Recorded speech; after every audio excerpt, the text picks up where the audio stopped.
السلام عليكم وأهلا بكم في Safe Haven Conversations من جديد. و تقدروا تقولوا كده إن المرة دي عندنا challenge. وإحنا بندردش معاكي يا آية. جاء موضوع الجريف والفقد وفراق بقى وكده. ف جه في بالي هندسكست ازاي. اللي هو يعني دايما بحب اخلي الناس او اساعد الناس ان هي تبص للنور، أم، يتحركوا ناحية البوزيتيف سايد. فلقيتني بفكر اللي هو جريف وفقد ده في الحتة الغامقة خالص، فهنحكي فيه ازاي بالاسلوب ده. ف اتس اوكي، خليه تحدي وما نشوف بقى هنتعامل مع التحدي ده ازاي. ف ثانك يو جدا يا آية ان انتي اتحمستي معايا للتوبيك ده. Thank you ليكي انت اصلا for this opportunity لان this is one of my favorite topics وبحس ان هو حرام مظلوم ومش واخد حقه خالص على فكرة. حاسة اول حاجة هتيجي في بال الناس هو اللي مظلوم، ده احنا اللي مظلومين فيه. هو اللي ظالمنا. Yes. آم، يمكن يعني حساكي رحتي لأعماق أكتر في حوار الفراق والفقد ده. يعني أنا لما درسته كان تركيزنا بحكم ريليشن شيب على الفراق اللي هو بعد انفصال، بعد طلاق تحديدا، عشرة بقى سنين ولو في ولاد بقى وبتاع، فازاي نساعد الناس ان هم يعدوا المرحلة الصعبة دي، ووجع القلب ده يخف ويهدى. وممكن حتى ناس تبتدي تفكر ان هي فرصة جديدة ويمكن تجرب ريليشن شيب جديدة بعد ما اتعلمت من اللي فات. بس انتي ما شاء الله بقى دخلتي وكملتي في أعماق تانية.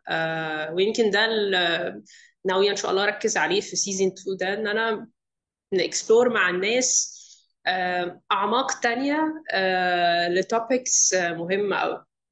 فقولي لي كده، أول ما رحتي تستكشفي الجريف ده، إيه أول حاجة قابلتيها؟ ايه اول ليفل كده دخلتي طفتي فيه كده؟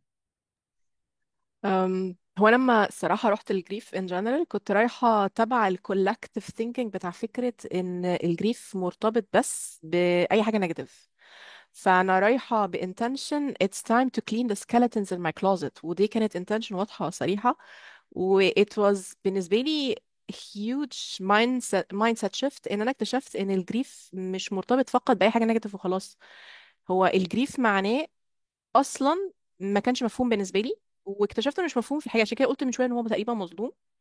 فاكتشفت ان الجريف هو الفقد، والفقد ده مصطحب لاي تشينج، اي تغيير، حتى في البوزيتيف تشينج ان لايف بيحصل معاه جريف، بس عشان احنا مش فاهمين الحته دي we don't acknowledge it، فبالتالي بيحصل accumulations بقى لحاجات وتصرفات لغايه ما احنا مش فاهمينها ونبتدي نشك ان احنا فينا حاجه غلط.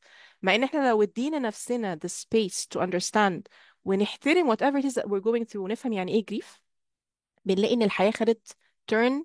بيخلي changes كتيرة قوي بتحصل حوالينا. مش a lot easier، لا بس smoother.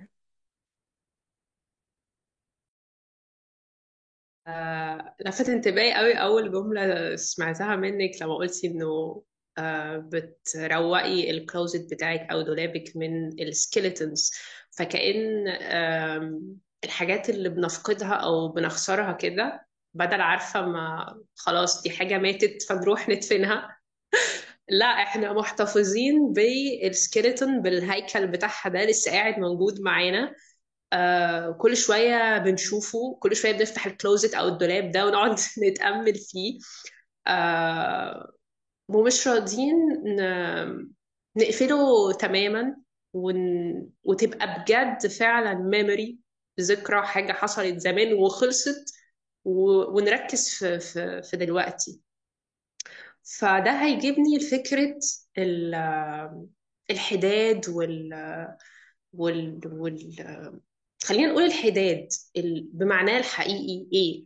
آم، الشكل الهلسي منه، الصحي منه، وازاي في ناس بتاخده لمورنينج اكتر وشكل خلينا نقول ان هو مش صحي ليهم. اوكي.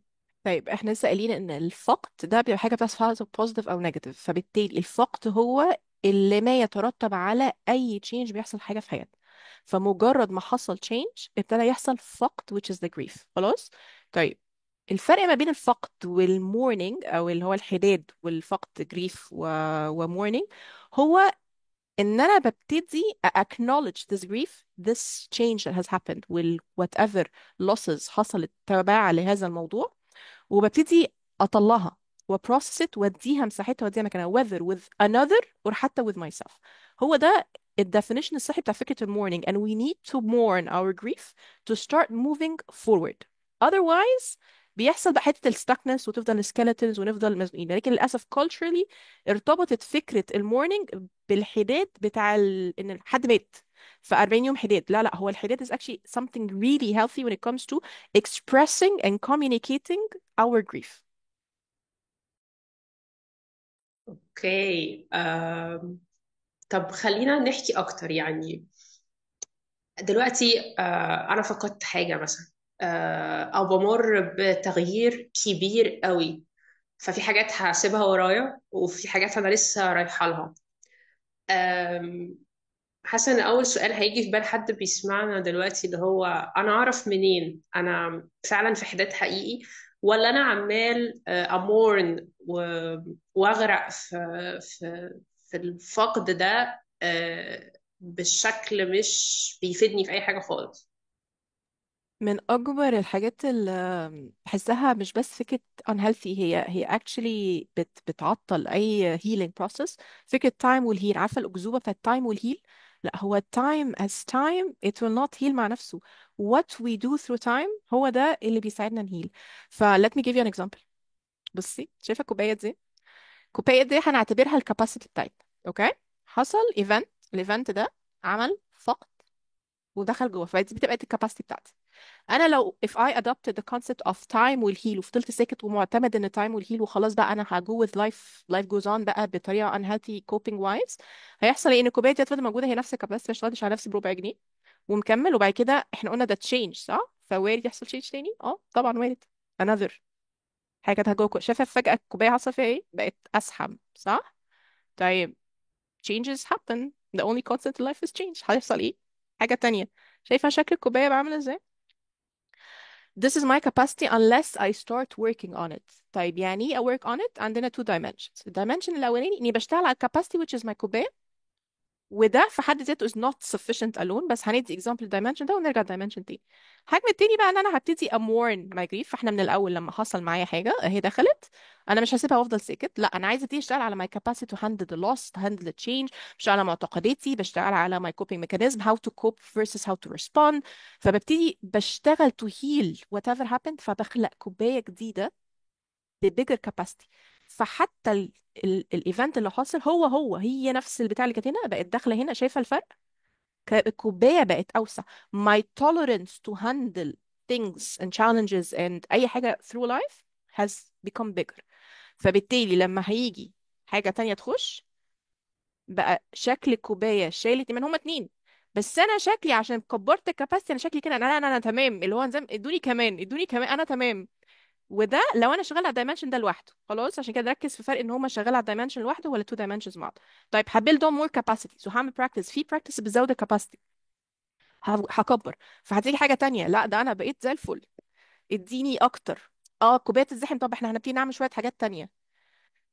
فبعمل practices تساعدني ان انا ابيلد capacity. بس ما عملتش الدايمنشن التاني which is ان انا اشتغل على الحاجات بقى اللي جوه لوحدها specifically. فايه الدايمنشن التاني؟ الدايمنشن التاني انا احترم اصلا الايفنت اللي حصل ده enough to give it time and space. امسك دي لوحدها، ايوه ايه اللي حصل؟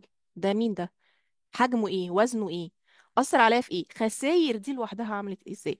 طيب اللي راح مني وخسرته سواء بسبب ايجابي او بسبب نيجاتيف او whatever، اللي راح ده حملاه بايه مكانه؟ طيب هتعامل ازاي؟ فلما ده يخبطني تاني هيبقى بنفس حجمه ولا بأقل؟ فتخيلي بقى ان انا بملك الكوبايه بتاعتي بكبر الكاباسيتي، وكمان حتى دي بشتغل عليه بحيث ان هي حتى جوه ما بقتش اوبن ووند، يعني مش حطيت عليه بلاستر وخلاص. لا ده انا اشتغلت وعالجت وحطيت بقى الميكروكروم وحطيت الدواء، فخلاص فعلا الوجع حتى لو الميموري اوف ات موجوده، اللسن از ليرند، الاتاتشمنتس خلاص let جو. فبالتالي لما هيجي نفس الموضوع الميموري تاني، فرق ما بين ان انا لما اول مثلا حصل هجرة مثلا، وجع الهجرة في الاول حاجة، ولما بتكلم عن الهجرة از اتعلمت منها ايه، استفدت منها ايه، حتى لو خسرت منها ايه، ايه اللي جالي جديد اضافه، بيبقى مختلف تماما عن فكره ان انا دفنت. فبالتالي ان حتى لو فضلت اكبر at some moment الكوبايه، لو ما بتعاملش مع اللي جوه هيجي يعمل بقى ايه، يجي لي ده جديد صح، هيخبط، بس ده similar شويه بألم قديم كان قبل كده. او خلينا نستخدم دول، حصل مثلا ايه، خسرت حد في حياتي خلاص، خسرت حد تاني، لو انا ما اتعاملتش مع الاولانيه الصفراء وجالي حد تاني هيطلع الالم بقى بايه، بانتنسيتي دي مع بعض، لاني ما اشتغلتش على دوك، مش بس على الكوبايه. فاجي اقول ايه ده، هو في ايه، هو الماضي هب عليا ليه؟ لا هو الماضي ما هبش، هو الماضي كان موجود، انا اللي ما اتعاملتش معاه صح. I hope it's clear now.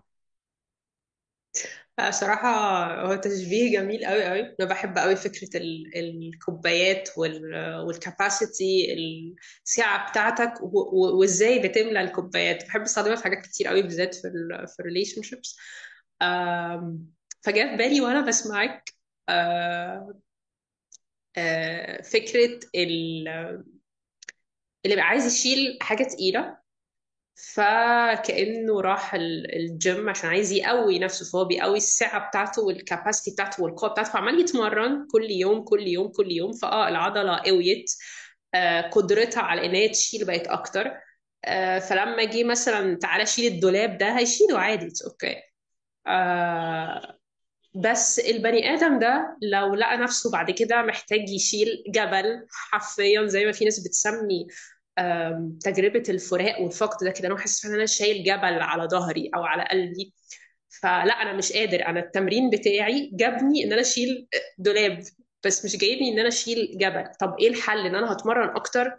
طب ما انا اكشلي انا هتعب من كتر التمرين. يعني انا لو اتمرنت كل يوم ساعتين ولا اتمرنت مرتين في اليوم، انا هاجي بعد اسبوع شهر سنه سنتين انا تعبت، ما بقتش قادر كل شويه اكبر السعه بتاعتي والكباستي بتاعتي، وكل شويه تيجي حاجه في لحظه كأن كل السعه بتاعتي دي اتملت ومحتاجه اكبر تاني وتاني، فالواحد بيبدأ يتعب. في ناس تقول لك طب ما انا بدأت اشتغل على نفسي اهو، كبرت السعه وبتاع، بس تحس انه انا كاني اتوهمت او اتخدعت ان انا كنت بتعامل بشكل صحي، وحاسه ان انا متفاجئ دلوقتي انه لا.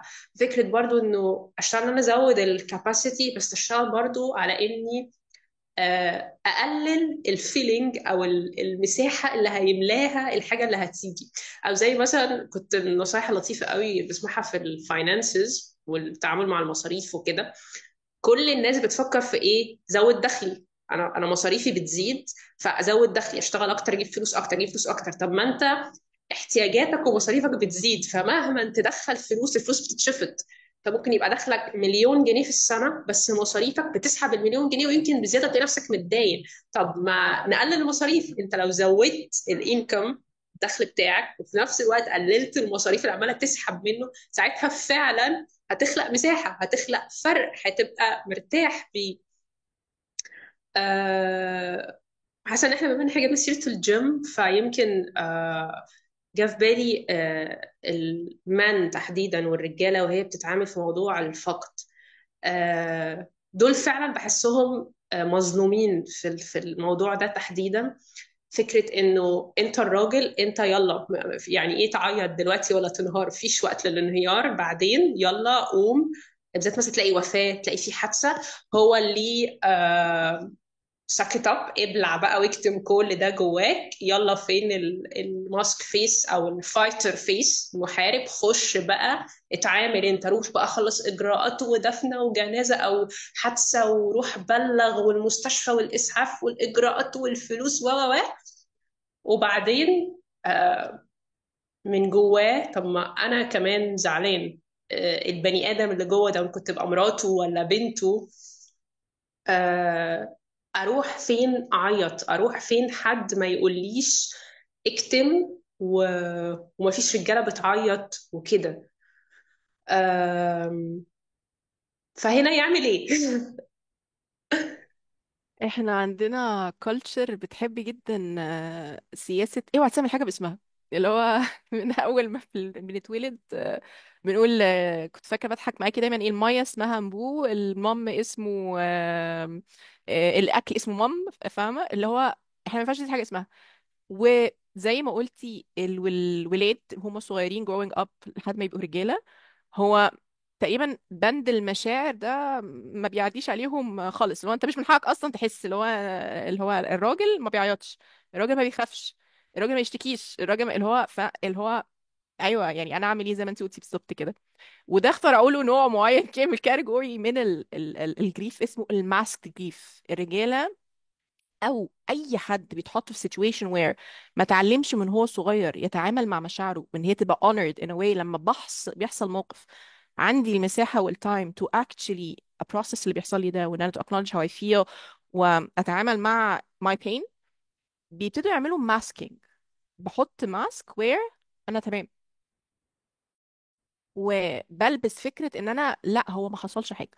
وبالتالي ده بيخلينا كمان شوية هنتكلم على فكرة الجراف بتاع اللي هي السايكلز او stages of الجريف اللي بتصطحب اي change. اول حاجة فيها اسمها الدينايل، اول ستيب فيها الدينايل. فاحنا بنقعد بقى في الدينايل ده حبة محترمين، لان اكشلي احنا من الاول عندنا بيليفز معتقدات تخلينا ان احنا ما ينفعش نتعامل مع الموقف ده. أم، المجتمع بيدي الست more right to grief. yes الست من حقها وعندها صحباتها وعندها. فحتى لو ما لقيتش حد اتليست ممكن تروح تلاقي حد فعلا يطبطب عليها. الرجاله في الحته دي مظلوم. I have to acknowledge ان حتى لو لقى صحابه ما تسترجل فيه. هو يعني الكلمه very toxic دي، اللي هو كأن ان انت تبقى راجل ملهاش علاقه بان انت عندك مشاعر وان انت موجوع. اللي هو مين قال كده يا جماعه؟ المجتمع للاسف. الكولكتيف cognitive يعني disorders في البيليفز اللي اتحطت جوه المجتمع. فده يعمل ايه بقى؟ محتاج ايا كان بقى، لو انا لسه يعني اكتشفت نفسي قفشت نفسي الحته دي، ابتدي اشوف دايره امان اقدر اتكلم معاها. ما عنديش صحاب، ما عنديش اهل، ما عنديش حد، اروح ل جريف كوتش، اروح لثيرابيست، اروح لحد يقدر يخلق لي مساحه الامان ان انا ابتدي اتكلم، وان انا ابقى vulnerable enough with my emotions اللي لسه محتاجه اتعلمها من اول وجديد. لان emotions are energy in motion، بتبقى في مشاعر جايه لنا، لو ما تعاملتش معاها مش هتبقى مشاعر صغيره وتمشي، لا هي هتبقى قاعده بقى معانا حضرتك لحد ما تبقى في سحابه عماله تمطر فوق دماغنا. فبالتالي بروح لحد اقدر اتكلم ويبقى عندي this kind of انكشاف when it comes to فكره مشاعري واتعامل مع البروسيس، عشان ابقى انا نفسي healthy واقدر اتعامل مع ال whatever is going through، واعرف اقف على رجلي عشان بعد كده اخش بقى في الماسكلين رولز بتاعتي اللي expected out of me. عجبتني قوي اخد من كلامك السحابة اللي بتمطر. فاحنا ممكن نبص للسماء تلاقي سحاب، وساعات تلاقي كتير جدا، تقولي الدنيا هتمطر بس ما تمطرش. السحاب ده برغم انه يبقى تقيل جدا بس تلاقيه مشي وعدى وراح مطر في حتة تانية خالص. وساعات بتلاقي انه الدنيا ما كانتش كلاودي قوي، وبرغم كده في مطرة بتنزل. فحاسة هنا اني بشوف معاكي برضو صورتين في التعامل مع الجريف. ما بين انه الشكل بتاع السحابة الكبيرة قوي ما بيمطرش، اللي هو لما زي ما تقولي كده نخش في انكار وامنع نفسي تماما طول المدة لحد سنين بعدها ان انا احس المشاعر، ان انا احزن واعيط. فزي ما تقولي فكره بقى ان انا اروح لحد هو هيديني المساحه دي ان انا اقدر انزل دموعي دي بامان. وفي عندنا على الناحيه التانيه يمكن في الستات بقى اكتر هم عندهم مساحه ان هي تعمل ده ممكن في لحظتها حتى. بس زي في ناس بتروح للاكستريم، بعض الناس بتروح للاكستريم لان هي بقى ايه بتغرق. عارفه المطره بتاعتنا اللي بتنزل في اول الشتاء تلاقي الدنيا كلها غرقت والشوارع غرقت، مش عارفين نتحرك ولا نروح ولا نيجي. ممكن تكون فاكره زي ما هو كان فاكر ان انا كده بتعامل صح، ان انا مش بستسلم لمشاعري وبتصرف بناء على المفروض يتعمل وقتها. هي بتبقى فاكره ان انا بتعامل صح، ان انا بطلع مشاعري او ما بكتمهاش. بس فكره ان انا بغرقها، بروح اتكلم لكل الناس، كل حواراتي مع كل الناس طول الوقت عن المشاعر دي، الانتنسيتي والشده بتاعتي ما بتهداش اكشلي. يعني ما انا طلعت المفروض تهدى بس هي ما بتهداش. على السوشيال ميديا بقى ساعات كمان دلوقتي. وازاي دول شكلين لو هنتكلم على ان انا اتعامل مع المشاعر عموما زي ما كانت برينيه براون بتقول.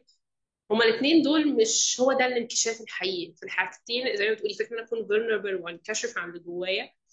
الاثنين دول ماسك، يا اما ماسك زي ما قلتي اللي هو مش ببين، يا اما ماسك برضه بان انا مغرق الدنيا بس انا من جوايا ما هديتش، يبقى اللي جوايا ده لسه مستخبي. Yes, yes, I love what you said قوي قوي، لأن ده is the very core of the two things بقى اللي هو it's now time ان احنا نتكلم فيهم، which is ايه هي أنواع الجريف، ايه أنواع الفقد أصلا. احنا قلنا من شوية الماس جريف بس، اوكي. في بقى غير الماس جريف في حاجة اسمها delayed grief which is أنا ما ينفعش أجريف دلوقتي، أنا هجريف كمان شوية. ممكن تمشي مع رجالة لو بنعمل مثلا حد توفى فعندنا إجراءات وعندنا procedures وعندنا عزا وعندنا ف I have to show up، or بتحصل قوي كمان مع حد عنده family member محتاج ي take care of them. من ناحية الفيميلز لو أم عندها أولاد صغيرين، لو مثلا الميل فيجر فجأة اختفى من الحياة، ففجأة في حد لازم I refuse to say step up to fill the role، لأن مفيش حد بيملى دور حد، ولكن بيبقى subconsciously هو او هي فاكره انها دورها دلوقتي to show up، hence بقى اسمه delayed grief. فانا هديلي my grief وهركز مع اللي بيحصل دلوقتي. في حاجة اسمها accumulated grief. accumulated grief يعني هو حصل grief، فاكرة الكوباية دي؟ لو أنا شغالة على فكرة سواء بقى بشتغل على الكاباسيتي او ما بشتغلش على يعني ممكن اشتغل على الكاباسيتي ممكن اشتغل على الكاباسيتي. فانا ممكن ابقى في حتى وانا فاكر نفسي تمام عندي ديلي، عندي accumulated grief which is انا مش بشتغل على دول بقى من جوه. فانا عماله اكبر كاباسيتي بس هي الحاجه موجوده، فبالتالي يعني اي حاجه بتيجي بتزلزلني من جوه، يبقى عندي جريف ورا جريف ورا جريف. انا مش بشتغل مع اللي جوه الكوبايه سايبه، انا يا اما بشتغل كوبايه يا اما بقى الاسوأ اني ده انا محبوس في نفس الكوبايه الصغيره اللي هو كده. فانا اصلا يعني اما يجي حاجه تانية عايزه فين، مفيش مكان خلاص بقى. فالفكر ده يأثر في ايه؟ هيأثر في الانتنسيتي. ما اللي حصل بنقولها حصل حاجه فانا بقى همشي اطرطش بقى، ما انا ما هو خلاص، ما انا هعمل ايه يعني منطقيا؟ مفيش ما.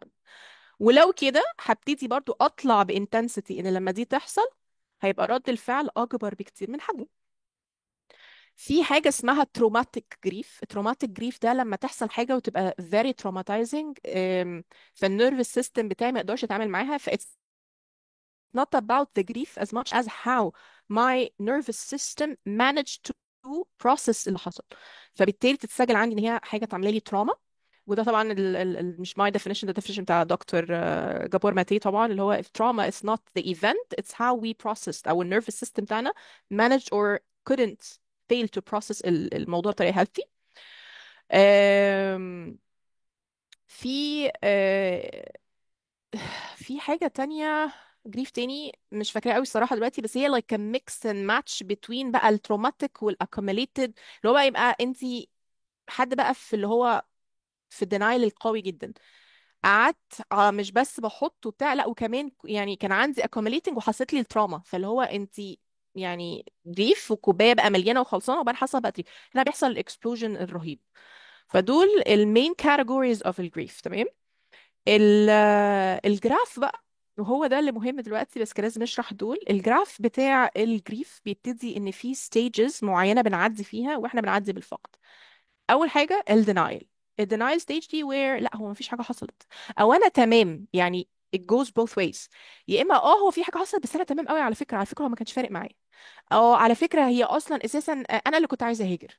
فانا ممكن ابقى افكر نفسي باكنولج بس في الحقيقه انا مش موجود اصلا، انا مش متقبل اللي بيحصل لدرجه ان انا I think I'm too well، or لا هو ما فيش حاجه حصلت اصلا، يعني لا هو الهجرة ما حصلتش، انا لسه كاني عايش نوستالجيكلي في الماضي، او لا الانفصال ما حصلش، او لا الوفاة ما حصلتش.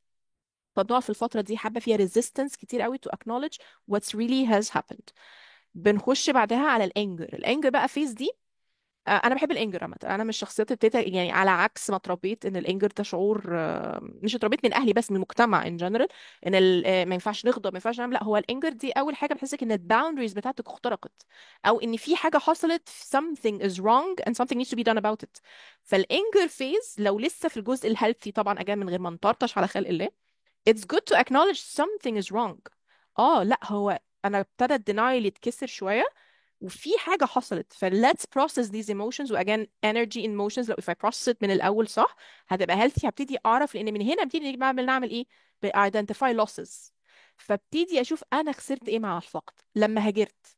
لما حتى يا ستي هتجوز، خلينا نتكلم في البوزيتيفيتي. واحده هتتجوز ممكن ابقى عندي انجر بيكوز ان انا هتجوز، هسيب بيت بابا وماما، هبقى نو لونجر الانسه. هبقى نو لونجر مدلعه، عندي رفاهيه بتاعه البيت، نو لونجر وقتي كله ملكي لوحدي وملك ماما وبابا. هخش بيت جديد، هسيب بيتي، هسيب ماي كومفورت زون، هسيب اوضتي، هسيب سريري، هسيب حياتي، وهروح هموف ان تو ا نيو هاوس مع بني ادم مهما كنت فاكره نفسي عارفاه ما اعرفوش فولي، على حياه جديده مهما كنت مستعده ليها. هواجه تشالنج، هواجه حاجات جديده. فهل ممكن يكون في عندي انجر من الحته دي؟ تصدقي ممكن يبقى عندي في انجر من الحته دي. فبشوف الخسائر بتاعتي and once I name it ببتدي بقى ايه اشوف، طب انا خسرت كذا، كسبت ايه الناحيه التانيه، ببتدي اتعامل مع الحته دي. بنخش بعد كده يا ستي على الدبريشن، وليس الكلينيكال ديبريشن، هي اسمه ديبريشن بس هو معناه deep sadness where انا عرفت خلاص انا متضايق من ايه، وايه اللي مضايقني، وايه اللي مزعلني. ساعات بقى في الدبريشن برضو نكتشف لوسز تانية، او نبقى ما اكتشفناهاش في الانجر، الموضوع مش linear ومش fixed. في الدبريشن بقى خلاص I acknowledge the loss، ايوه ال change happened، ايوه الجريف وقع، ايوه اللوسز دي موجودة، انا حاسس باللوس. وهنا بيبتدي دورنا مهم جدا عشان نحاول نبتدي نطلع من الحتة دي، حتة ان بقى نركز طب اللوسز دي honor it feel it honor your emotions، بس don't stick to it، ونبتدي نشوف هنملى بايه جديد. طب ايه بقى اللي كسبناه في الناحية التانية، طب ايه اللي ممكن نخلقه، ايه الاوبورتيونيتيز اللي تساعدنا ان زي ما في نص راح في نص بيجي، ونبتدي نفايند ذا بالانس عشان نطلع منه الحته بقى التانيه اللي اسمها ايه، البارجيننج. وفي البارجيننج تبتدي ايه، طيب ماشي، طب هناخد دي، طب اتعلق فيه، طب بص، طب انا اروح ازور ماما كل اتنين تلاته اربع خميس، ومش عارفه انا اعمل ايه عندك، مش عارفه ايه، بتبتدي نبارجن وير بقى دي بتبقى اخر ستيب في فكره I'm still بحاول اخد اقصى ما ممكن من فكره مرحله ما قبل الفقد. فابتدي بقى ايه، خلاص بقى لا، ما انا ما اقدرش اقول ان الفقد ما حصلش، ما اقدرش مثلا لو في مرحله الجواز ما اقدرش إن انا اتجوزتش، ما انا اتجوزت خلاص.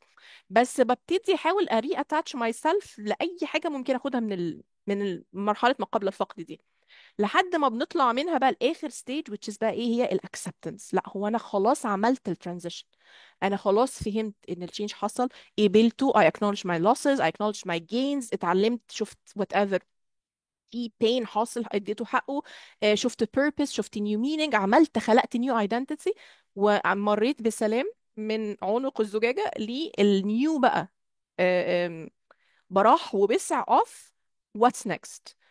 جدير بالذكر ان البروسيس دي is not again linear، بمعنى انا مش لازم اعدي بالدينايل then anger then depression، يعني لا هو مش، لا انا يعني ممكن ابقى في الدينايل وانط من الدينايل على الدبريشن على طول من غير ما اكنولج انجر، عشان عندي مشاكل مع مشاعر الانجر، فانا ما هعملش ايه ونطيت هنا. ممكن بقى في الدبريشن ارجع للانجر، وممكن على فكره اوصل لحد الاكسبتنس على اللوسز وحاجات انا شغاله عليها، بس ما كنتش مدرك ان في لوس معينه كانت اهم من عندي، ففجاه اروح واقعه تاني للدبريشن. فالستيج از نوت لينير، وبنروح من بروسيس لبروسيس، كل واحد بيعدي فيها بطريقه مختلفه جدا، الكاباسيتي بتاعت الناس مختلفه، الجيرني is different، how we stay in every stage is completely different، how we get out كمان sometimes can be different. يعني اللي يطلع حد من depression ممكن يبقى حاجه، واللي يطلع حد تاني ممكن حاجه تانية خالص. ف we need to honor الجيرني بتاعت every single person when acknowledge فكره ان everybody has their own capacity their own pace their own tolerance، ونتراحم بس مع بعض في الحته دي. يس، دي حقيقة فعلا. فكرة إنه طالما كل بني آدم فينا يونيك ومتفرد، زي ما احنا دايما مصدقين ده في الكوتشنج، فحتى لو الجيرني احنا بنشرحها اهو بالطريقة الجنرال، وإن كل الناس مفيش حد ما مرش بيها، بس كل واحد هيعيشها غير التاني. كل واحد زي ما قلتي الساعة بتاعته غير التاني. ففي حد زي ما قلتي كده الكوباية بتاعته هتخش الحاجة دي تاخد مساحة صغيرة قوي، في حد هتخش الكوباية دي كوبايته أصلا صغيرة فخلاص مليتها. ازاي هو شاف الموضوع وفسره واداله حجم، فهو الحجم اللي هياخده في الكوباية نفس الحاجة ممكن تاخد عند حد. زي ما قلتي كده لما الكوين دي نزلت مفلطحة في قعر الكوباية، فمش واخدة غير يا دوبك يعني 1 ملي كده، وحد تاني نزلت الكوين دي بالطول مثلا ولا بالعرض، عارفة اتحشرت في الكوباية في النص خلصت لي ربع الكوباية أصلا. آه وده اللي بتلاقي، عارفة ساعات زي ما قلتي، ناس لما يحصل الفقد اللي هو ممكن حتى ناس تقول عليه بارد، اللي هو عادي، ما كله فارق، مش فارقة، ما حدش واخد منها حاجة أصلا. الطريقة السطحية قوي دي، كأن فعلا الكوين دي نزلت على وشها كده مفلطحة. وحد ممكن على الاكستريم خالص، مش بس اللي كنا بنقول في الأول إن هو شايف إن الحوار غامق شوية وفي مشاعر صعبة، لا ده بقى زي الثقب الأسود كده اللي بلع واتشفط وغرق فيه. وممكن زي ما بتقولي لما الموضوع يتراكم، الكوباية أصلا صغننة والحاجات كبيرة، وجت كمان اتخبطت خبطة جامدة فكسرت، وكل اللي فيها ده فاض. فحاسة لما حكينا كده الجيرني ده ان جنرال، بس زي ما قلتي انت بقى اول حاجة تفكر فيها، انت عندك اني فراق او اني فقد من دول اللي حكينا عليهم، وانت في اني مرحلة من المراحل دي دلوقتي. انت لسه في الانكار والدينايل، ولا انت الغضب مسخنك قوي من جوه، ولا انت غرقت في زي ما قلتي، هي مش اكتئاب مرضي قد ما هو شعور الكآبة بقى، بحب اسميه كده. ولا لا، يعني بساوم اللي هو طب، عارفه نشوف مثلا في الوفاه اللي هو طب بس يعني يرجع لي لحظه اقول له حاجه او اعمل له حاجه ويمشي تاني. او زي ما تقولي مثلا في الجواز، طب خلاص بقى انا هقعد مثلا 5 ايام عند اهلي وهقعد معاك انت الويكند بس. او انا ممكن اكون تقبلت ولو للحظه، للحظه مثلا نور في بالي المعنى بتاع الحمد لله وان مع العسر يسرا، بس اللحظه اللي وراها اول ما افتكرت الميموري تاني رجعت لا بس انا زعلان وهو مش موجود معايا او ايا كان. فانت فين في الجيرني دي؟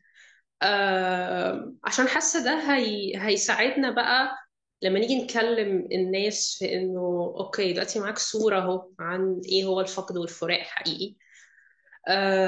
وشاورنا شوية على شوية تصرفات ما كانتش صحية أوي، تصرفات كانت صحية. أوكي عايزين نشوف دلوقتي هنعمل إيه بجد فيها. فإيه اللي ممكن أعمله يزود الساعة بتاعتي أو الكاباسيتي، وإيه اللي ممكن أعمله عشان يقلل المساحة اللي هتتملي من الفقد أو الفراق. اوكي. اول حاجه بالنسبه لي اني ادي نفسي المساحه اني اعترف اصلا ان انا زعلان، لان في عندنا مسكونسبشن كده وكلمات بتتقال بتتقل الموازين قوي على البني ادم. فكره ان انا لو زعلان ابقى مش راضي. لان اجان فاكره لما كنا اتكلمنا في فكره، مش فاكره في ميتنج قبل كده مع بعض، قلنا الاكسبتنس مش معناه الابروفل، القبول لا يعني الموافقه.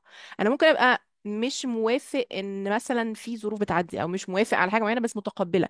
خلينا بقى نمرر الكلام ده من فكره ان انا لو انا متضايق او موجوع، مش معناه ان انا مش راضي. انا ممكن اكون راضي على الموقف وكل حاجه، بس انا موجوع. ادي نفسك المساحه دي، دي اول حاجه.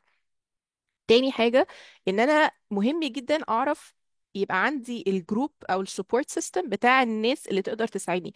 فبالتالي انا ما ينفعش اروح اكلم حد انا عارف لما هروح له هيقولي كلام يوجعني. ما هو انا عارف خلاص ان الشخص ده ليه وجهة نظر معينة، ليه طريقة معينة، فمش هينفع ان انا يعني اروح له وارجع بعد كده اعيط او اتضايق. ما هو قال لي، طب ما هو هيقول لك عشان هو كده. اختار الناس اللي دايما تساعدك مش تغرقك. دي حاجة. الحاجة التانية، take care of yourself first before thinking about taking care of others. مهم جدا جدا ان احنا برضو نشيل حته السيلف ساكرفايسنج مايند سيت اللي موجوده في الكالتشر، سواء بقى بالذات سواء بقى على فكره والله ما فرق رجاله او ستات. ما هو الرجاله يقول لك ما انت لازم تشيل العيله and you have to step up و والستات يقول لك ما انت لازم تنرتشر ولازم تعملي ولو عندك عيال وعيشي والحوارات دي كلها. ف take care of yourself بجد from the inside out. وخلي بالك وانت بتعمل process دي انت بتعملها مين. لان ساعات كتيره قوي بنخش في حته الهيلينج بمايند سيت كلنا بنقع فيها في الاول سبيشلي. انا رايح اعمل عشان فلان، فانا ههيل عشان ولادي، ههيل عشان مراتي، ههيل عشان بنتي، ههيل عشان امي او ايا كان. فبيبقى هنا الانسنتيف بتاعي رميت السنس اوف باور برايا. غير ان انا بهيل عشان نفسي، علشان the ultimate act of self love او the ultimate act of love in general اساسا is ان انت تهيل for نفسك عشان تبقى safe version for yourself. Hence you'll be a safer version for everybody around you. الحاجة اللي بعد كده is ان الواحد يبقى محترم البيس بتاعه. ساعات كتيرة قوي سهل اقع في السبايرل بتاع the difference between expectations and hope. فانا بقى رحت عملت، فهي ايه بقى يعني ما انا رحت، ما انا عملت ثيرابي ايه بقى اللي هو ماشي it's a process. ممكن وانا بعمل ثيرابي على جريف معين، فقد معين او loss من فقد معين، تخبط في حاجة قديمة. فلما تخبط في حاجة قديمة الموضوع يكبر، فنقول ايه ده، دي الدنيا بهوقت. اه هي ماشي، هي مش بهوقت، بس now I'm ready to see capacity بتاعتي بقت قادرة توريني ملف. فبالراحة وتعاملوا مع الموضوع خطوة خطوة. نتعامل خطوة خطوة دي تاخدنا الحتة اللي وراها. يستحسن الواحد يشتغل على one step at a time. ما يبقاش نخش في حتة عارفة في كده toxic identity بناخدها ساعات. انا في الهيلينج بروسيس انا بهيل، ودي الاكستريم اوبوزيت اوف لا ما هو ما فيش فايده. يعني في بقى اللي هو لا ما هو ما فيش فايده وام losing myself. في ناحيه تانية لا ما هي it's a cycle ما بتخلص. هو yes healing is a journey and it's long، بس فرق ان انا لو انا عارف من الاول انا بهيل لمين اللي هو لنفسي، وعارف ان انا باخد في بيس، وعارف ان انا beside the healing في حاجات تانية المفروض بتتعمل. ما بخش بقى في فكرة الايدنتيتي بتاعت خلاص it becomes my identity I am the healing. لا هو you're not the healing. ال healing is a tool for you to overcome something and step up لحتة. لأن سهل جدا الواحد يعني يفقد نفسه فيها especially مع بداية بوادر الراحة بعد فترة ألم. فايه ده الله ده اللي هو انا عايز من ده، انا عايز من فبنتسحب في الحتة دي شويتين ثلاثة. أم حاجة بقى أنا بالنسبة لي بحسها زي ما يبقى عايزين الصحاب بتوع السبورت، احنا محتاجين حد ولو شخص واحد في حياتنا يبقى honest enough إن احنا نروح له when we're ready to really face our accountability. بحس الشخص ده مهم جدا. لأن في الآخر الواحد بيبقى سهل قوي افتكر مع الناس السبورت ومع الكلام ده كله ان يحصل بقى اللي انت من شويه كنت تقوليه. الموضوع بقى يتطول ويبقى كل ما اروح اه ما انت يا ما انت كتر خيرك الله فبقت فيتس ذا ايجو شويه. ويا سلام بقى لو انا بقى كمان عملت حاجه والحاجه دي فظيعه، فتيجي بعد كده تحس ان هو ايه ده، يا ده انا فعلا ما حصلتش. which is good it's true. and at the same time don't lose yourself in this story برضو. حتى الهيلينج ما ينفعش يقلب ستوري نطلع براها. فيبقى في الصديق او الشخص او المنتور او كوتش او whatever اللي هو يساعدني تو فعلا اقيس انا فين حقيقي على السكيل، وايه اللي انا محتاجه اركز عليه دلوقتي، وايه الحاجات اللي انا فاهمها غلط علشان تو ري ادجست ونري ايفالويت ونعمل ريكاليبريشن للبروسيس ونكمل in a healthy sense. يس دي حقيقة. علشان برضو الناس ما تحسش اللي هو احنا بنحاول يعني نوري الناس انه الفقد ده مش حاجة غامقة قوي، انه في نور ولو نقطة نور جوه الفقد ده. وان احنا مش هنعيش فيه على طول. فالناس برضو ما تاخدش الفكرة اللي هو ده نروح على الاكستريم التاني، ده الموضوع بقى سهل جدا وانا اللي هو خلاص بقى انا حصل الفقد النهاردة انا عايز انام اصحى تاني يوم يعني زي الفل ورجعت حياتي الطبيعية اللي قبل الفقد او الفراق ده يحصل والدنيا تمام. وتلاقي الناس تستغرب اللي هو طب ما اللي بتقوله لنا ده مش صح. يعني من الاعتراضات اللي كنت بسمعها دايما اللي هو آه ان بتقولوا لنا المشاعر زوار، ده حاجة اي شعور يجيلك هيزورك شوية وهيمشي، بس وقت الفقد لا ده ضيف تقيل ورزل وقاعد وخد له أوضة ومش عايز يمشي. ففين الكونسبت ده؟ ففي قصة زي ما قلتي أنا بتعامل ازاي، والهيلينج مش مجرد اني اروح احكي لكل الناس كل حاجة طول الوقت. آم، وهنا بقى حاسة ان احنا لو هنيجي للسبورت، فكرة ان انا آه، محتاج سبورت سيستم حواليا. الناس بقى اللي هتيجي تسبورت يعني زي ما قلتي مثلا لو عارف ان فلان ده مش هيسبورت، ده هيخبط لي بين جديدة وهي الكوباية مش مستحملة أصلا. الناس اللي محتاجة تسبورت مي ازاي؟ keeping in mind ان في مواقف ممكن يبقى يعني ممكن تلاقي العيلة كلها مثلا وفاة في العيلة او حاجة كبيرة مثلا أثرت في العيلة، ففي كذا حد متأثر أصلا. وفكرة الترتيب.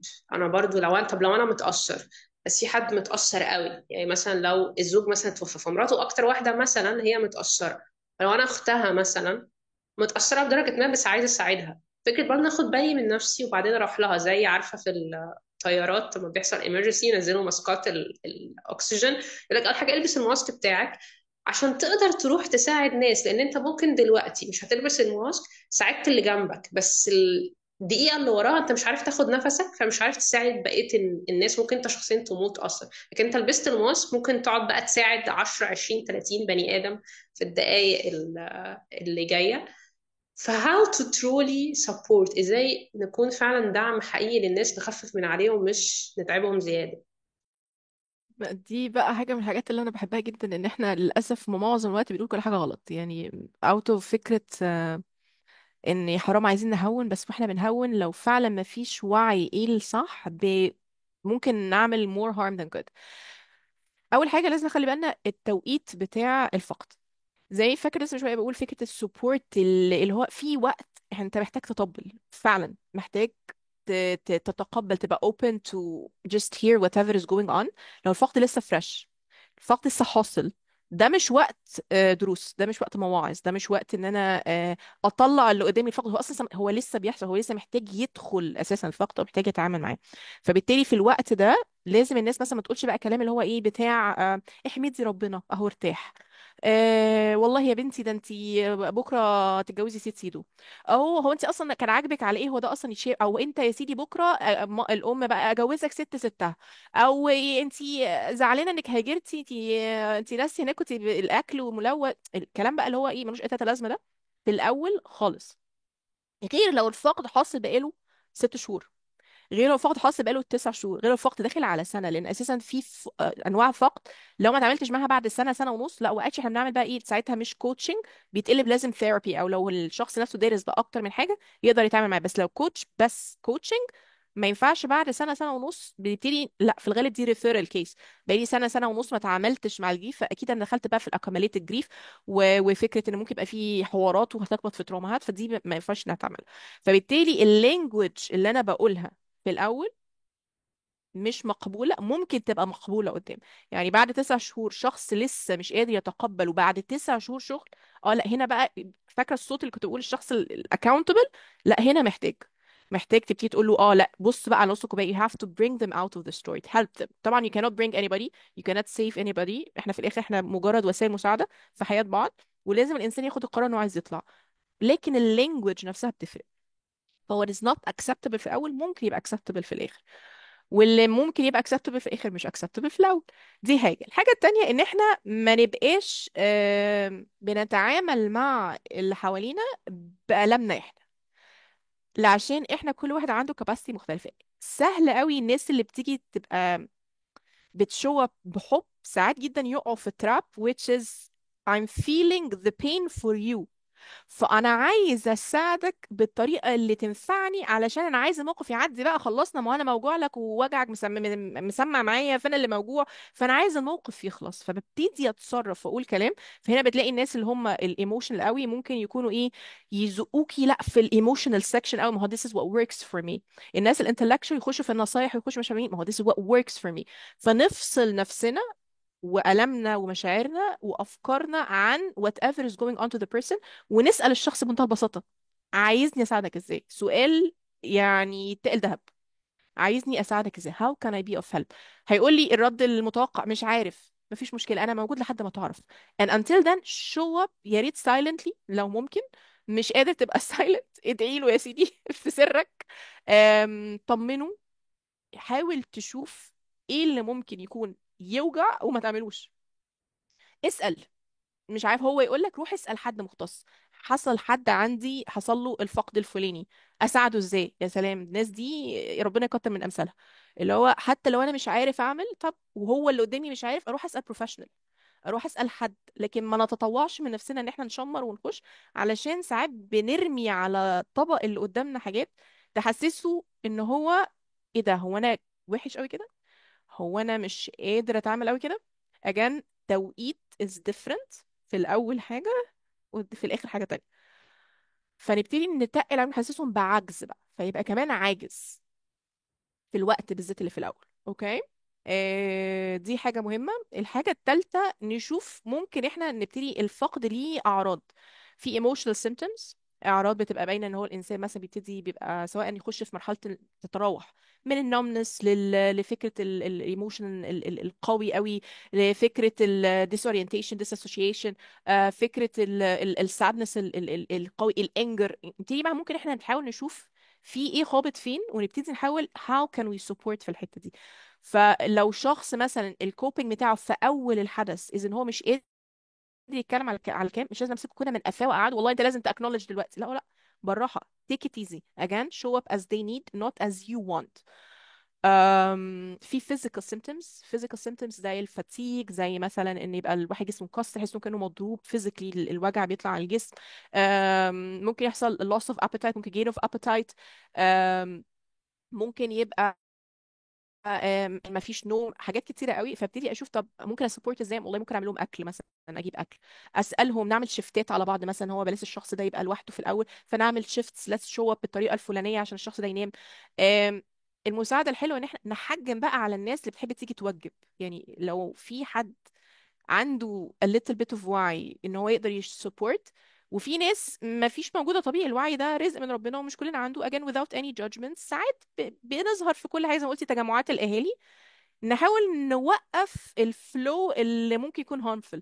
فلو حد داخل يوجب قوي بكلام يوجع قال يعني والله لبسك النهارده يا طنط تحفه مثلا يا ستي، اي حاجه.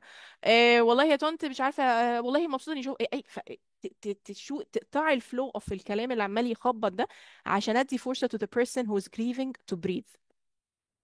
وفي الكوجنيتيف بقى. الكوجنيتيف بقى دي فكرة اللي هو المنتل جريف، السيمتومز بتاعته. ودي بتحتاج إحساس إن أنا accept the person، accept them as they are. again acceptance ده لا يعني الموافقة. not as you would want them to show up in the situation or how you would show up in the situation. حسسوهم ان انتي، طمنوهم، قول لهم دي مساحة آمنة، you can talk to me. لو طلب ان عايز يتسمع من غير احكام، اسكتي بليز. otherwise مش قادرة تعملي كده، ودي اخر حاجة كنت هقولها في support اللي هي النقطة الجاية. قولي I can do this. sometimes من الشجاعة اني اقول اللي قدامي ما تكلمنيش في هذا الموضوع علشان انا مش قده وهأذيك، او مش لازم حتى اقولها بكده، احاول find someone else. اوفر ان والله انا اعرف الكوتش الفلانيه، والله انا اعرف الثيرابيست الفلانيه، اعرف وات ايفر. لاني انا عرفت خلاص، انا قفشت نفسي ان التوبيك ده is triggering، التوبيك ده مخليني هاذي اللي قدامي، فانسحب، اقول انا مش قادره اشو اب هير، مش قادره اعمل الحته دي من قمه الشجاعه ومن قمه الحب على فكره. اني ارفض ان انا ابقى engaged في حاجه هتأدي في الاخر ان انا هبتدي، فاكر اللي كنا نقولها، هنطرطش على بعض، هنبتدي نطلع بقى اللي عندي على اللي عندك، وابتدي بقى بدل ما ابقى سبورت ليكي اكشن هوجعك بس. عارفة، حاسة من كلامك انه احنا عندنا رينج كبير قوي واسع للمساعدة. عندنا مينيمم اقل حاجة ممكن نعملها، وعندنا ماكسيمم. فكأن يمكن بحكم إن احنا شعب جدع قوي، وتلاقيه اول ما تحصل ازمة الناس الغريب والقريب بيجروا في الشارع حتى يتلموا ومش عارفة ايه وكده. فتحسي في الحتة دي بالذات بنحب قوي، لا احنا نعمل الماكس، احنا نعمل اعلى حاجة. فاعلى حاجة ايه؟ ان انا اروح انا بنفسي احللك المشكلة دلوقتي واخليك كويس دلوقتي. ففكرة بقى زي ما بتقولي، فكرة ان انا احط بالي ان انا عندي رينج. اوكي. في كذا حاجة أقدر أعملها زي ما قلتيهم دلوقتي. مش لازم أعمل الماكسيمم. كل حاجة تتعمل إمتى وفين، ودي اللي هيحددها الشخص نفسه اللي في المشكلة. أنا محتاج ده دلوقتي، محتاج ده بعدين. لو مش عارف زي ما قلتي دي وقته إن هو يعرف بس أوكي أنا موجود. آم، فكرة إنه زي ما بتقولي، أنا شايفة إنه the minimum في أقل حاجة قلتيها، إنه ما أعملش الحاجة الوحشة، اللي هو فكرة كف شرك عن الناس. فلو مش هتعمل الوحش، لو مش هتعمل كويس، أسفة، ما تعملش الوحش. طيب الحاجات الكويسة، تعالى هنا نبص على الماكسيمم ده. هو مين قال إن الماكسيمم إن أنت اللي تخش بنفسك وتحل الموضوع؟ زي بتقولي أنت ممكن تخش بنفسك تبوظ الموضوع مش تحله. هل فعلا انت عندك القدرة ان انت تعمل الماكسيموم ده؟ زي بتقولي ممكن يكون مش فوق قدرتي، فمن الشجاعة ان انا اعترف بده وما اخشش بقى ادوس في الحوار.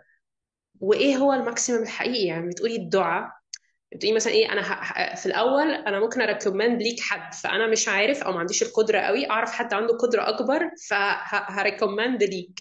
طب هو مين عنده اكبر قدره؟ فلما تقولي الدعاء ده، انا يعني أم، بحط ازمتك في ايد اكبر حد عنده قدره واكبر حد يقدر يساعدك، بان انا بدعي لك. بس يمكن عشان الناس بتحسها حاجة سهلة تتعمل في دقيقة مثلا، فإيه ده، لا أنا الحاجة الماكسيمم لازم تكون ماكسيمم effort، أكتر مجهود ممكن أعمله. وجا في بالي من كلامك إنه طب ما إحنا لو عملنا كده، وما شاء الله يعني عادة في الأوقات اللي زي دي بتلاقي في عدد كبير، يعني ممكن تلاقي ناس عارفة اللي هو مثلا صحاب إحنا ما بنتكلمش بعض بقالنا سنين وشهور، بس وقت ما بيحصل أزمة لا بتلاقيها نطت جنبك. أم، فطب هو احنا محتاجين كوتش او ثيرابيست ليه يعني؟ هل فعلا دو الشخص اللي في الأزمة really need coach او ثيرابيست في الوقت ده؟ على حسب نوع الأزمة، وعلى حسب أجان يعني فاكتورز كتيرة. المواضيع دي مبقاش فيها أبيض وأسود، ولكن هو أصلا let's explore هو الكوتش بيعمل إيه. الكوتش بيعمل إيه؟ كوتش بيساعد الجريفر اللي هو الشخص اللي بيمر بالفقد إن هو يبتدي يايدنتيفاي أنواع اللوسز اللي هي حاصلة. لأن زي ما قلنا أنا ممكن يبقى بمر بحاجة، أو أنا فجأة ابتدت تظهر عليا أعراض من الايموشنال سيمبتومز أو الفيزيكال سيمبتومز أو الكوجنيتيف سيمبتومز، وانا فاكر نفسي بشتغل لوحدي. انا ليه في محدوديه؟ لان انا مخي اصلا شغال بكاباسيتي في احسن احواله اقل من 20%. كل حاجه تانية سايقه الموضوع هما ال 80% if not more من السب كونشس والانكونشس بقى، اللي جواهم بقى الفاليوز وجواهم البيليفز وجواهم my attachment style، وجواهم بقى كل حاجه that's forming me okay growing up in my whole journey. فمهما انا اشتغلت على نفسي يعني جامد وكل حاجه still في limitation، ان في الاخر انا مش هعرف اتشالنج ماي سيلف تو يعني ان انا اطلع بره التانل فيجن معين، او ان انا مثلا اطلع بره بوكس معين which is normal. هي دي اللي محدوديه الانسان الطبيعيه. الكوتش بقى هيعمل ايه؟ هيبتدي يسالني اسئله تخليني ابص بزوايا مختلفه، يبتدي يصطحبني في رحله where this is a safe space. فحتى لو انا كنت خايف اواجه اصلا ضعف، يعني خايف او للاسف بقى الكلمه اللي بتوجع اكتر feeling ashamed اصلا to acknowledge حاجه معينه. لان للاسف سهل قوي ان احنا واحنا بنكبر بدون قصد نبتدي نبيلد اب فكره الانر سنس اوف شيم اند جيلت. ما هو انا اصلا ما ينفعش احس كده اساسا، ما هو انا راجل، او ما هو انا مثلا حتى لو بنتكلم ما هو انا ما هو انا عايز، ما احنا عايزين نتجوز نبني حياه، ما هو انا ما ينفعش احسسه بكده اصلا، ما ينفعش احسسها بكده، ما هو ما ينفع، فكره ما هو ما ينفعش. يبقى احنا ربطنا الشيم بقى في الموضوع. ففي مساحه امنه وما فيش judgments، ما فيش احكام. في حد المفروض عنده الوعي. ده انا لو تحريت طبعا انا رايح لحد يعني اكريديت كويس طبعا، آم، عنده طريقة أسئلة تساعدني أشوف النقط الضلمة اللي أنا مش واخد بالي منها، فأيدنتيفاي maybe في خسائر أنا ما كنتش فاهمها أو مش مدركة، أو عندي ليها مسمى مختلف لأن المعاني كلمات مختلفة. أو أكون مش مركز على إن ماشي أنا خسرت دول أو سبت دول، بس ابتدي اشوف انا بقى اكتسبت ايه او بكتسب إيه او ممكن اكتسب ايه، او ممكن املى الفراغات دي ازاي بطريقه تبقى هيلثي ليا. طب اللي انا عملته ده ناقصه ايه؟ الحته اللي فاهمه الصاموله اللي لو اتكيت عليها تاخدني من الحته دي للحته دي. طيب لو انا عايزه اعمل ده ومش عارف ازاي to build a plan how to let go of اللosses بتاعتنا in a very healthy way where ان انا acknowledge if في أي نوع من أنواع كانت ال attachments to the past، وابتدي slowly and gradually through exercises through questions through الحوار مع حد بياخد الكلام بيني وبينه give and take كده on equal grounds واحنا الاتنين زي بعض. I مؤمن بقدرتك على انك you can get through this.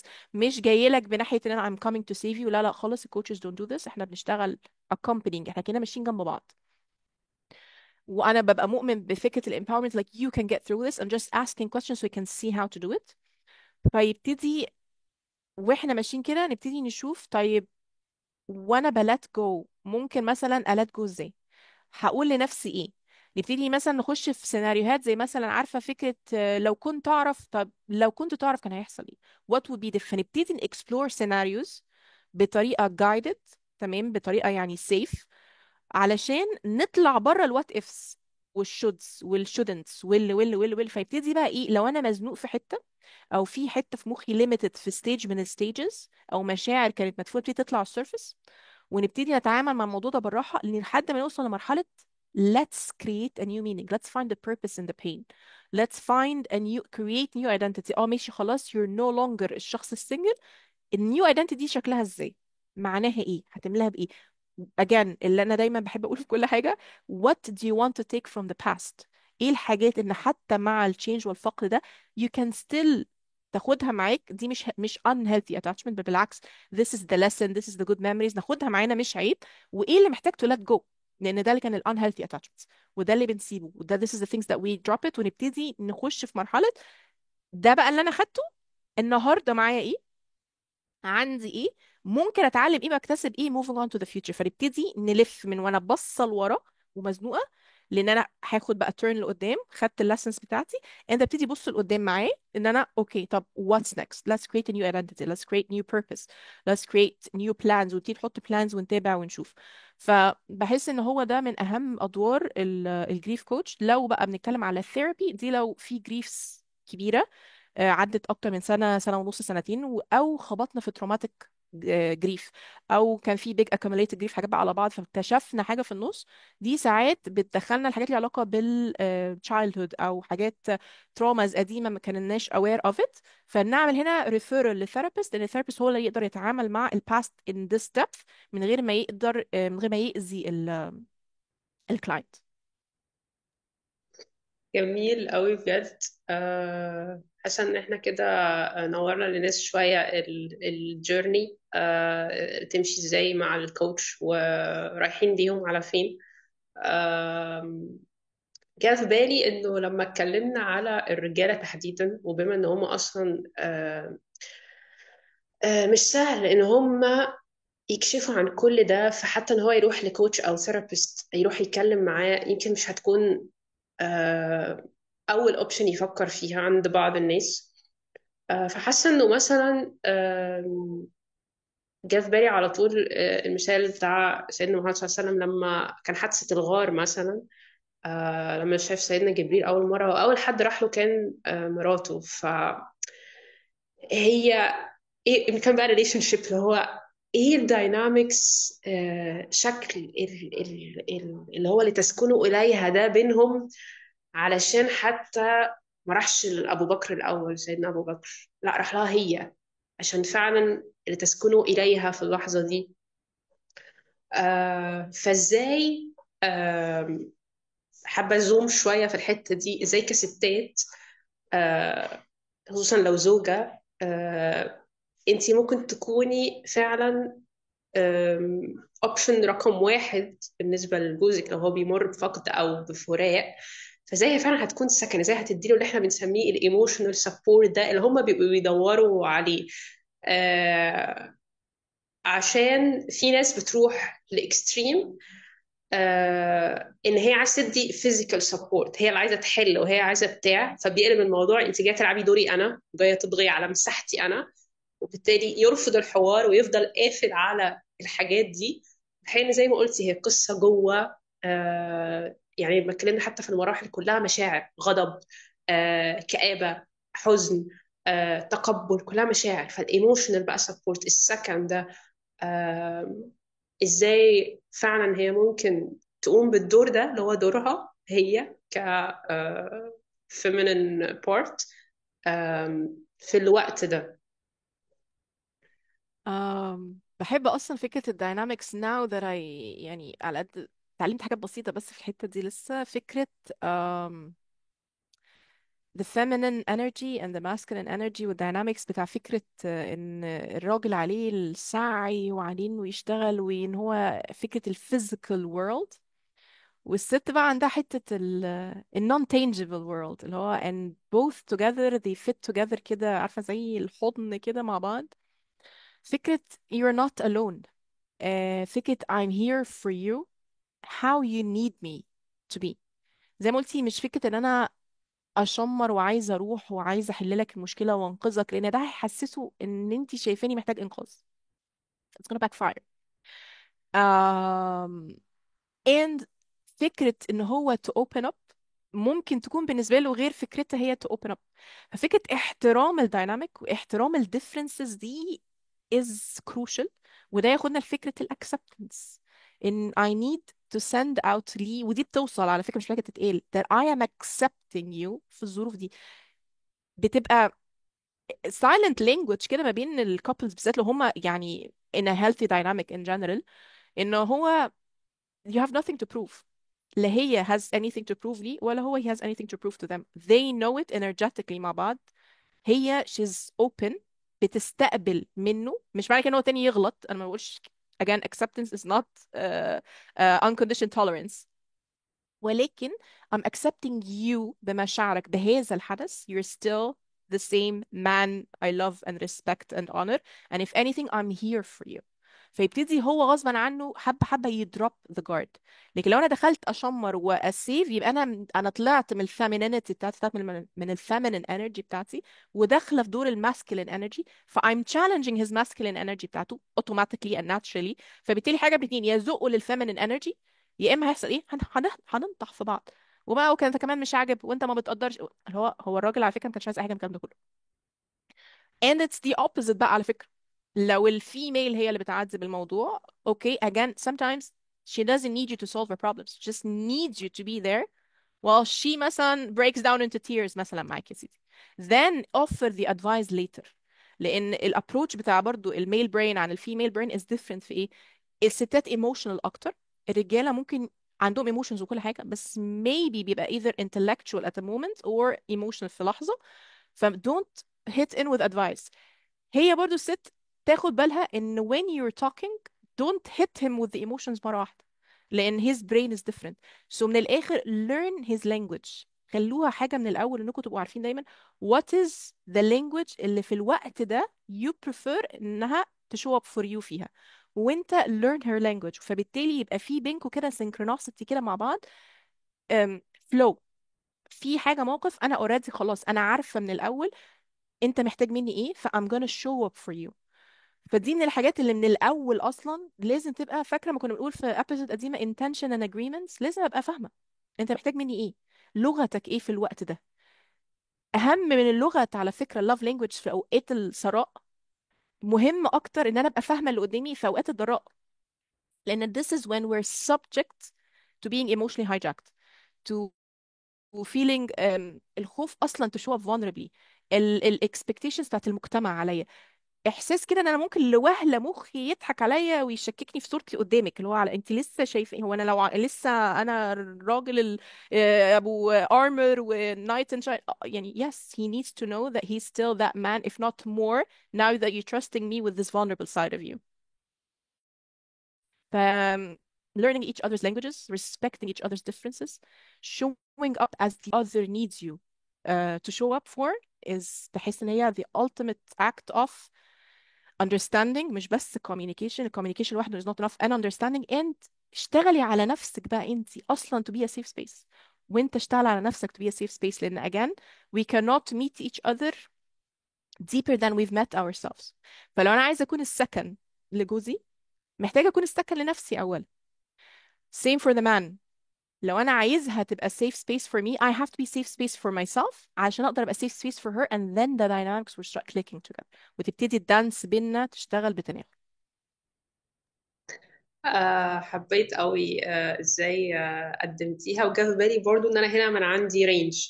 فاجان انا المينيمم اللي ممكن لو هي كزوجة تقدمه انه ما وتوجعيهوش بزياده، او ما تاكديلوش اكتر نفس الكلام اللي هو برضو انت ما ينفعش تعيط، او ده انت بقى اللي احنا مسنودين عليه، او تحطي عليه حتى لودز اكتر في الوقت ده. وفي الماكسيمم لو تقدري فعلا انك تكوني في المثل الاعلى ده زي السيده خديجه بكل القدره دي على السكن والطمن. بل وكمان يعني لو خدتي بالك في الموقف، هي في الأول طمنت وهو طلب احتياجه، هو عايز زملوني زملوني أو دثروني، فهو عايز الهدوء والاطمئنان ده الأول، وبعدين اللي اتكلمت وقالت له كلا والله لا يخزيك الله أبدا. وزي ما قلتي هو خايف في اللحظة دي إنه يتشاف ضعيف، بتخبط عندهم على طول في الايدنتيتي، انا ماي ايدنتيتي زمان هتبقى عامله ازاي. فلا، ده انت بتعمل وبتعمل وبتعمل وبتعمل، فانت الايدنتيتي بتاعتك ونظرتي ليك كرجل هي زي ما هي، ده ما كانتش عاليه جدا وبفكرك بيها. آه فدي فعلا لقطه مهمه قوي.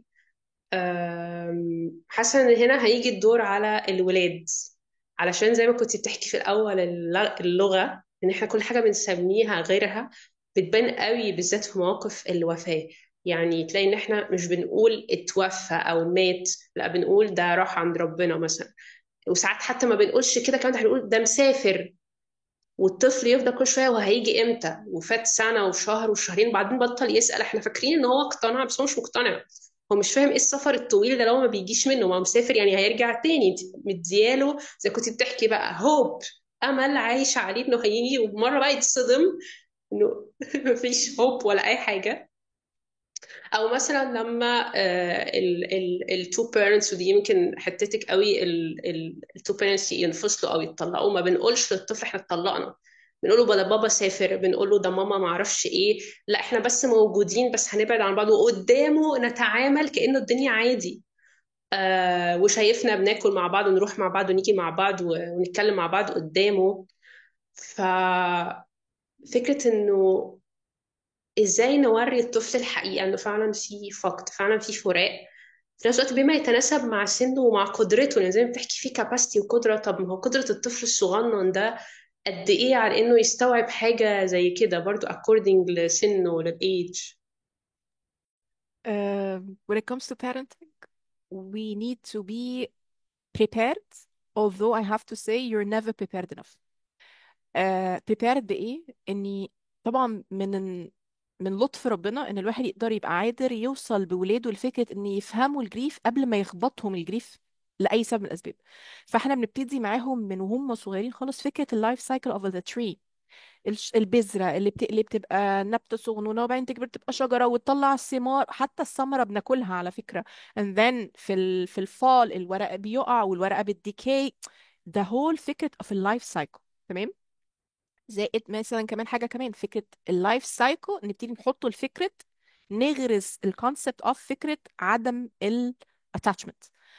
كل حاجة بتيجي ليها انترفل من الأول خالص. احنا بنبقى دارسين مفهمين الولاد ده الحاجة دي بتبقى في حياتنا for a while and then it serves its purpose and then it will. طبعا صعب، أنا very realistic عارفة إن صعب إن الأطفال تبقى متفهمة الموضوع ده كله، وعارفة البارنتال instinct بقى فكرة أنا عايزة أحميهم من الوجع اللي الناس بتبقى حقيقي مش مدركاه. إن you can never protect your kids from the pain but you can accompany them معاهم في الرحلة بتاعتهم as it is. هيعدوا فقط، هيعدوا بتشينج اصل يعني otherwise مش هيكبروا. ما هو the very يعني core of ال change is ان انا ما انا بكبر، انا كل سنة بطلع سنة، انا في كل سنة بسيب صحابي، لان في مدارس بتعمل شفلنج في كلاسز وبنخش في كلاس جديد بناس جديدة. انا كل سنة بسيب الديسك بتاعي وبكبر. إيه، ساعات بغير مدارس، ساعات هدومي نفسها بتتغير. everything about kids is يعني the essence of change. ف the more I make them understand إن فكرة ال change ده is the constant of life، إن دي انبسطنا بيها، الهدوم دي انبسطنا بيها شوية ولعبنا بيها وجميلة خلاص we let it go، نبتدي introduce the concept of let it go. let's مثلا نديها لحد تاني يستفيد فيها مثلا ونعلمه جزء الشاريتي من هنا، فبالتالي it served a purpose عندك now it's going to serve a new purpose عند حد تاني. اوكي. فده من الأول growing up. فكرة مثلا have a pet to cater for it. طبعا losing a pet is حاجة من الحاجات اللي مش سهلة خالص على الأطفال، بتبقى حقيقي قوية جدا، بالذات هم مش متعودين عليها. ولكن again حتى this kind of pain في purpose. they watched the cycle، جابوا البات وانبسطوا بيه وعملوا memories. ولو حد خسر البات بتاعه بنقول اعملوا honor الطفل بيشوف البات ده فعلا كأنه a family member. honor their feelings، ما تتريقوش عليها، ما تقولوش هنزل اجيب لك بات تاني. لا، هو على فكرة اللosses ما بتتعوضش، الفقد مش هريبليسه. حتى لو جبنا pet تاني honor this and then we will always name الحاجة باسمها. the pet died، ما اسموش راح عند ربنا. لأن لو قلت للطفل وهو صغير بالذات راح عند ربنا، أيوة يعني هو ربنا فين؟ هو ربنا أصلا أخده ليه؟ طب ما هو لو ربنا بياخد اللي أنا بحبه، هو يبقى ربنا بيعمل فيه كده ليه؟ فهنضرب بقى في الكور اسنس بتاع فكرة، يعني ده يبقى ربنا بقى بياخد اللي بحبهم. طب ما انا عايزه اروح بقى، لا، فنبتدي بقى نركز في كلامنا. لان حتى appropriately لما نيجي نتكلم على فكره الدث لازم يبقوا فاهمين ان الدث ده بيحصل ايه وازاي، بيبقى حسب سنهم. طبعا في فيديوهات كتيره قوي على اليوتيوب بتشرح in a very very appropriate language بحسب العمر، وان الدث ده بيبقى عمر ربنا كاتبه لنا. وده هيبقى جاي من اول فكره اللي احنا كنا قايلين، انه فكره ان كل حاجه is a cycle، كل حاجه ليها لايف سبان. فبالتالي وربنا اللي بيقدره. we die when it's meant to be. we don't know when, we don't know how. دي بتبقى حاصلة out of our hands عشان نكسر حتة ان انا، طب ما انا لو يعني ميت راح لربنا فانا عايز اروح، ده لو حد خبط مع الحتة دي. it's always very wise to seek a professional في الحتة دي بقى بالذات، يمكن اكتر كمان من الجرون ups. لو I don't know what to say، ومن قمة الحب اني اقول لولادي في اللقطة دي انا مقدر شعورك، انا مش عارف اتعامل ازاي، احنا محتاجين نسأل حد. ده بيعلم الولاد ان حتى ماما الكبيرة لما حصل موقف صعب، او ده بابا الكبير لما حصل موقف صعب، هم نفسهم مش عارفين يتصرفوا، فانا كصغير اللي مش عارف اتصرف it makes sense بتطبطب على قلوبهم. هي دي الحماية اللي احنا محتاجين، ده الامباورمنت where it's okay not to be okay sometimes. It's okay to feel lost and ask for help sometimes. وده بقى حته الرول موديلنج، هاو وير هاندلنج الجريف. احنا ككبار بيحصل زي imprint جوه الولاد، هم نفسهم يتعاملوا مع الجريف ازاي. to honor our emotions, to honor our experience و to understand ان their grief is different than our grief. الادوار مختلفه. the kind of support اللي هم محتاجينه مننا غير ال kind of support اللي احنا محتاجينه. ونفهمهم ان our roles as parents is to support them. It's not their job to support us. It's very crucial علشان الطفل ما يطلعش من الدور بتاع انا بقى طفل وانا هبارنت ماي بارنتس. دي جريمة شنعاء في حق الطفولة. لازم نقول لهم انتوا الرول بتاعكم انتوا تريسيفوا مننا، احنا بقى هنجيب هيلب منين؟ في حد هيدينا، احنا هنجيب من بره. فاحنا يعني الرول موديلنج والادوار هنا مهمة جدا. taking care of ourselves first. فصل الادوار، مثلا لو حصل ان في حد توفى او في حصل خسارة ما، مش دور حد يملى دور التاني. لو حصل انفصال زي ما كنا لسه بنقول في السبيشالتي بتاع الديفورس، دور بابا وماما. لو الزوج والزوجة ended، بابا وماما مكملين. ف we have to enforce ونشوف محتاجين نديهم ازاي، ونأكد لهم ان مش معنى بابا وماما سابوا ان سوري ان زوج والزوجة سابوا الدور ده خلص ان دور بابا وماما ده اتأثر. بالعكس we have to see how we can cater for a relationship بتاعت. نجيب professional لينا احنا مش بس ليهم هم. يعني again هو انا مش بعالجهم هم بس، لا، ما هو انا نفسي if I'm not working on myself هيحصل بقى فكرة ان انا عمالة طرطش. ف preparation, working with the unexpected, being open to ask for help, being open to be احنا vulnerable with مشاعرنا مع الولاد, knowing what to say and what not to say. they're not our therapists. ولكن سهل نقول ايوه، او مش سهل، صحي نقول ايوه انا زعلان. I feel sorry for this, I feel sad, we lost this. we acknowledge الايموشنز على قدهم، مش بنشير كل حاجه بس بنشير فكره وجعكوا is valid، وانا حتى انا كمان موجوع. بيديهم this kind of sense of اه انا ممكن اتعلم، ما هي ماما بتعمل كده فعلا. اذا كان هما they're going through this then انا كمان حقيقة go through this. انا مشاعري ليها مكان، مش فكرة لا مشاعرك ملهاش مكان. الجملة اللي كنت قلتها من شوية بتاع فكرة replacement بتاعت اللosses دي is the very core of الماسكات اللي بتتلبس. انت بتعيط ليه؟ انت بكره اجيب لك غيره. لا، هو بكره اجيب لك غيره يبقى انا بكره لما يحصل لي حاجه اروح اجيب غيره. فبنعلم coping mechanisms غلط تماما. ف it's very important to learn how to take the steps and show up for them بطريقه تساعدهم to learn and grow and find purpose in whatever it is that they're going through. يس انا بحب قوي دايما نظرتك في التوبيك ده، ودايما لما بتحكي على فكرة انه آم، محتاجين نحط في بالنا قوي ان خطواتنا محسوبة مع الولاد تحديدا، عشان لما بتبقى uncalculated الدنيا بتمشي بشكل مختلف. ففكرة انه برضو عندي رينج، فاقل حاجة ان انا ما اعمل لهمش حاجة تزود وجعهم او تخليه فعلا ثقب أسود يتبلعوا فيه، أو العكس يطنشوه تماما ويتجاهلوه تماما ويبصوا له بشكل سطحي. وعندي بقى capacity لغاية الماكسيمم، لو أنا شخصيا قادرة أتعامل مع الحوار، قادرة أحكي لهم الموضوع، أوصلهم حتى زي ما عملنا، أجيب لهم الكوبايات واللعب والحاجات وأوصل لهم الفكرة. آه، آه، اشرح لهم اللايف سايكل، او مش عارفه ده ازاي، اطلب حد يساعدني، ممكن حد يكون اكتر خبره مني، ساعات ممكن يبقوا الجدات او ناس عندهم حكمه اكتر، او حد بقى متخصص فعلا في الحوار. وحاسه ده بقى هيجيبنا للجول والمحطه اللي احنا عايزين نوصل لها في الرحله دي في الاخر، زي ما لخصتيها في الثلاث حاجات دول بتاعت ان انا اعرف ايه البيربس، ما هو ايه الهدف اصلا من ان احنا عايشين في الدنيا دي. هو احنا الهدف ان احنا هنفضل قاعدين هنا، كل حاجة معانا هتفضل موجودة، هنفضل نستمتع بيها على طول. وبعدين فكرة المعنى، طب ما لو مش ده الهدف ومش ده اللي باقي، ومش هي دي محطة الرحلة دي، مساحة ده العمر. ففكرة هو الفقد ده معناه ايه، ولما عمال يتكرر عليا كل شوية، وزي ما قلنا لو هو شعور وزي الضيف وجايب لي معاه رسالة، فهو رسالة بيقول لي ايه. لما الاقي كل شوية انا بمسك في حاجة وبعدين بتروح، بجيب حاجة وبعدين بتخلص، ببني حاجة وبعدين بتتهد، أنا شخصيا بقوى وبعدين بضعف، وبعدين أنا شخصيا مش هكون موجود. ففكرة هنا لو هتعلق، طب أنا هتعلق بمين وبأي درجة، ومين المفروض يكون هو أكتر حد بقى أنا هتعلق بيه، هيكون هو نمبر وان، اللي هو لا ده بقى مش بيتفقد، ده بقى ما بينتهيش ما بيخلصش، دايما موجود دايما باقي، دايما ثابت. آم، وفكرة إنه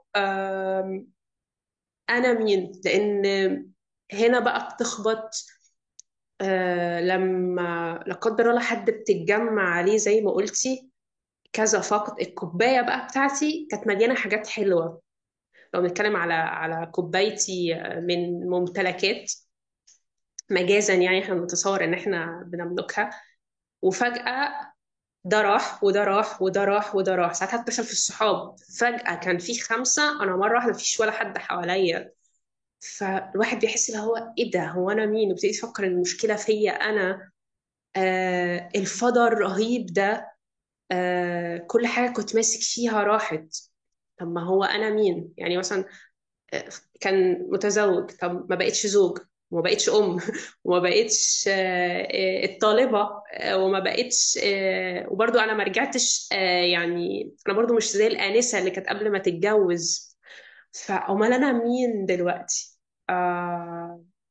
وفكرة بقى إن إحنا، هل إحنا فعلا هنبني هبني نفسي من أول وجديد زي ما الناس تبقى متخيلة، ده أنا انهارت بقى وجبت أرض ومحتاجة أبني كل ده من الأول، ولا لا هو انت كان بيتهيأ لك ان ده المبنى بتاعك بس مش هو ده، وحقيقتك زي ما كنا بنحكي قبلها في الترو ايدنتيتي بتاعتك والجوهرة الحقيقية اللي موجودة جوه.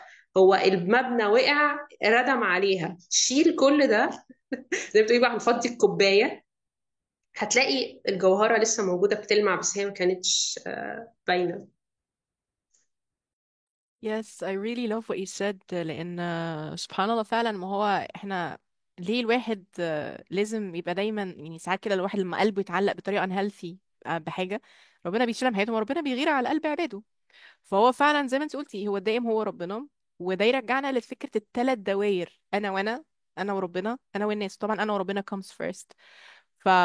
one of the main reasons اللي يعني معرفش عندي كده مستقرة في قلبي حتة إنها بتحصل فقد وبيحصل change وبيحصل الكلام ده عشان to find our way back to ربنا to re-evaluate كده هو أنا معلق قلبي بإيه وأنا إيه الحاجات اللي ماسك فيها بإيدي وأسناني to learn to detach in a healthy sense. أنا بالنسبة لي in my vocabulary يعني attachments هي الحاجات ال unhealthy بمسك فيها بإيدي وأسناني. ال ال indifference هو الاكستريم اوبوزيت اللي هو على فكره بقى انا مش فارق معايا اي حاجه which is the pendulum swing of attachment. انا متعلم على فكره هو ما فيش اي حاجه تفرق وانا اصلا سوبرمان في نفسي. this is the indifference. انا فجاه بقيت indifferent من كل حاجه. detachment بقى فكره ان لا عادي انا عايز انبسط وعايز اعيش وعايز أم... اللي هو اعمل لدنياك كانك تعيش ابدا عادي مفيش مشكله. أه... ولكن اعمل لاخرتك كانك تموت غدا او حالا يعني. فالاتاتشمنتس الحقيقه بس ربنا. انا I'm not attached to اي حاجه في الحياه فيزيكال اي حاجه materialistic ما تنفع هو ربنا بس الدايم زي ما قلتي. أم... ان وقع الماسكات بقى يعني growing up فاكره فكره ان نلعب ادوار. طيب ما هو الفقد لما اتغير exactly like you said في دور راح. انا مين؟ ما انا كنت فاكرني الدور. فهي حاجه بتهز على فكره بتهز جامد اللي هو انا هو انا ما طلعتش ده. هي حاجه مش سهله and at the same time هي opportunity. طب هو انا مين؟ طيب هو انا ممكن ابقى مين؟